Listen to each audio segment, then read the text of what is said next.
करने की आज्ञा करती है। लिखा स्त्री के शरीर में जितने करोड़ बार, तो उतने करोड़ उसको स्वर्ग में निवास, वहां पति के साथ आनंद लेती, विहार करती, ये बताया। इस प्रकार भगवान कह रहे हैं, गुरु नमस्कृत्यं तदा निर्गम मंदराद्विहो अतो देवालयं गत्वा भक्त्या तं प्रणमे विनम्यो। इस प्रकार जो स्त्री सती होना गुरु के साथ मंदिर में जाए, इसी प्रकार पूजा स्तुति करने के बाद वो सती होने की ये व्यवस्था करें। अब एक चीज और बताई, अगर कोई गर्भवती स्त्री की मृत्यु हो जाए तो क्या करना है? गर्भवती स्त्री की मृत्यु के लिए बताया है, न दहेज गर्भणीम नारीम शरीरम पतिना सह जनित्वा प्रसूतिम च बालम पोषि सती भवेतो। किसी गर्भवती स्त्री की मृत्यु हो जाए तो लिखा सबसे पहले अगर वो है तुरंत उसका पेट को चीर दीजिए और बच्चे को निकालिए, उस बच्चे की रक्षा करिए। बच्चा जीवित है तो उसको संभालिए। अगर खुदा ना खास्ता बच्चे को भी हानि हो गई, बच्चा भी नहीं रहा, तो बच्चे के शव को भूमि में गाड़ना है, जमीन में, और स्त्री के शव को अग्नि दान करना है। ये विधान बताया। यावच्चाग्नो मृते पत्यो स्त्री नामात्मे प्रदायते तावन्न मुच्यते साहि स्त्री शरीरात् कथंचनः। देखिए, गर्भवती स्त्री का संस्कार नहीं एक साथ करना है, उसको शव को अलग करके ही बच्चे के का शव निकालने के बाद ही उसका संस्कार करना चाहिए। इसको कोट्यो अर्ध ना कोटिचो ज्ञानिनो माणि मानुषे तावत् कालम वसे स्वर्गम पतिना सह मोदते। इस प्रकार कोई स्त्री अपने पति की मृत्यु के उपरांत सती होती है तो 14 इंद्र के राज्य करने तक वो स्वर्ग में विहार करती है, निवास करती है। और लिखा अपने मातृकुल, अपने पितृकुल और अपने पति के कुल को वो पवित्र कर देती है। स्त्री का एक घर या 2 कुल को पवित्र करती है, एक पिता के और एक पति के कुल को।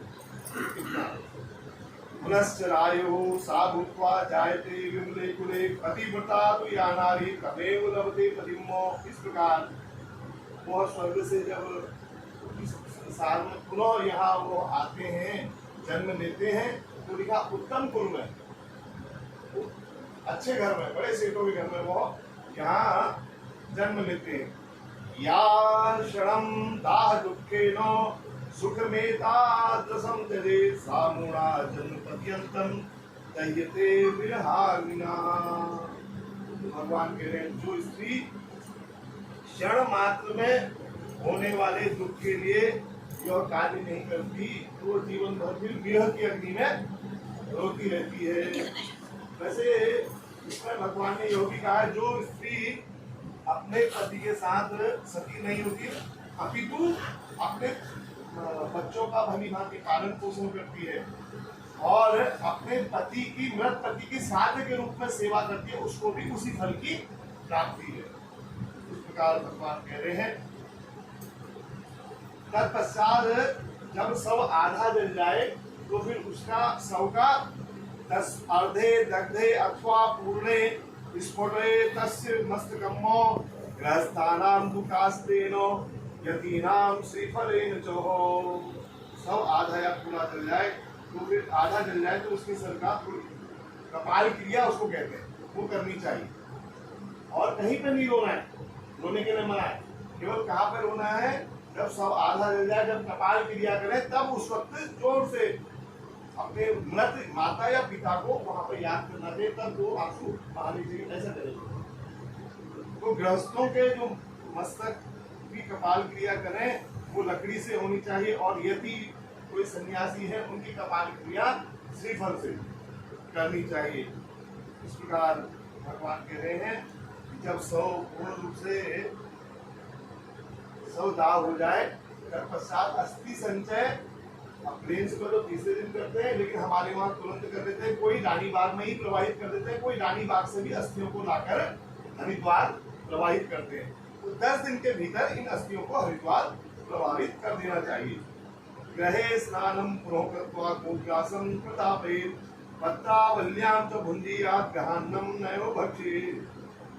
अब पहाड़न में तो चूक चढ़ूंगी, चूक और जमानी चाहिए। यह चूक काटने के बाद व्यक्ति का गुणगान करना चाहिए, उसकी बुराई नहीं करनी चाहिए। तो चले गए संसार से, बुराइयां नहीं करनी चाहिए, उसका गुणगान करना चाहिए। तत्पश्चात घर पहुंचने के बाद पुनः स्नान करें, गोग्रास दें। गोग्रास देने के बाद फिर पत्थर में भोजन करना चाहिए, जमीन में शयन करना चाहिए। इस प्रकार ये सारे विधान भगवान कह रहे करने चाहिए। घर आकर पुनः अगर वही दिन मिल रहा है क्रिया प्रारंभ करने का, मतलब पिंडदान का वही दिन मिल रहा है, तो घर आके फिर पुनः पहले पिंडदान करें। पिंडदान करने के बाद फिर स्नान करें, तत्पश्चात गोग्रास दे, फिर भोजन ग्रहण करें। ये विधान। और इस प्रकार भगवान कह रहे अगर किसी के माता पिता सन्यासी हैं, उनकी मृत्यु हो गई हो, तो उनके निमित्त